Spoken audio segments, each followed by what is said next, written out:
Well, time now for Press Review with Diptyka Laurent. Hello to you, Dipty.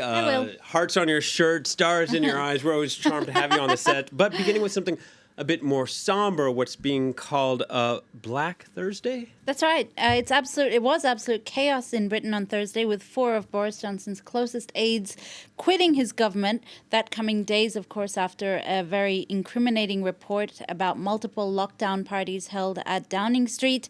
The paper talking of mounting chaos in the government. That's the eye here, talking of mounting chaos in the government, with Johnson fighting for his political future.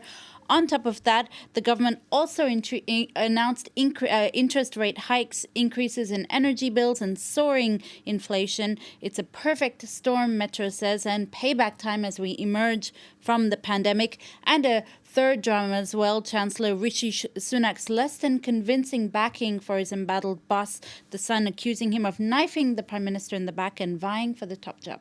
Yeah, and a lot of drama on this next story as well, heading to the U.S., where it sounds like something from a bygone era. A pastor held a book-burning event this week in Tennessee, and it comes after a controversial book was banned by a local school board. Also in Tennessee, that pastor is Greg Locke, and he encouraged his congregation this week to bring copies of fantasy books like the works of Harry Potter and Twilight and burn them publicly. These objects, he argued, are a threat to his religious rights and freedoms. But it's an isolated incident, but it does come a week after a Tennessee school board voted to remove a Pulitzer Prize-winning graphic novel about the Holocaust from its curriculum. These two events coming amid a sort of school book battle, if you like, in the U.S. as conservatives try to limit teachings and readings of books about racism, gender identities, and the Holocaust. Yeah, when we look back through history, it's hard to find any good guys holding book burnings ever. Well, on to another one of our top stories here at France 24, the opening of the Winter Games in Beijing. Let's put the pandemic and political tensions aside. There is a lot of focus on the athletes competing. That's right, Will, and thank goodness for that, because the Games are first and foremost about the athletes. Le Parisien today, the French paper, is looking at a French athlete, Perrine Lafont, a mogul skier who won gold last time in 2018 and will no doubt be hoping to get gold again. They're also looking at 3-time Olympic snowboarding champion Shaun White, who's back to defend his titles. He's a legend of the Games, but also one of those rare Olympians who's managed to cash in on his success. He's an icon of video games. He's a musician. He's just launched his own brand of snowboards as well. At 35, these Games might just be his last.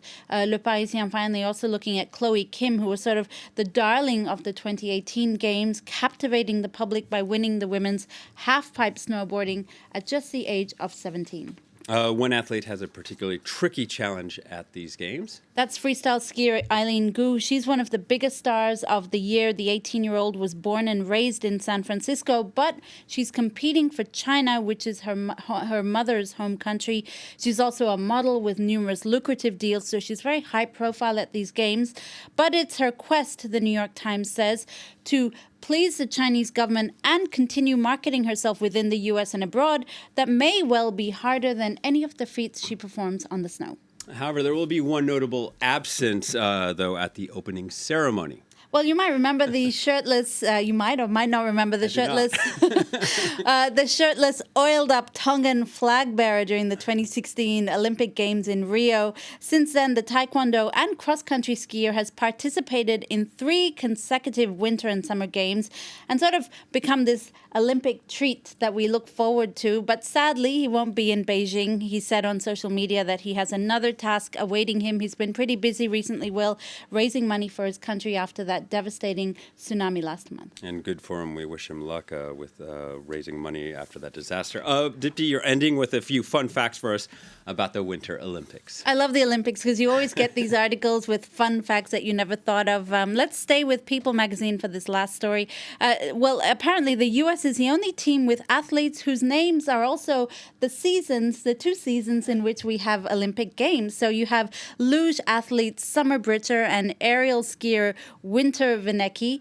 Haiti and Saudi Arabia will also be making their debut at the Winter Games this year. Strangely, in the same event, that's giant slalom.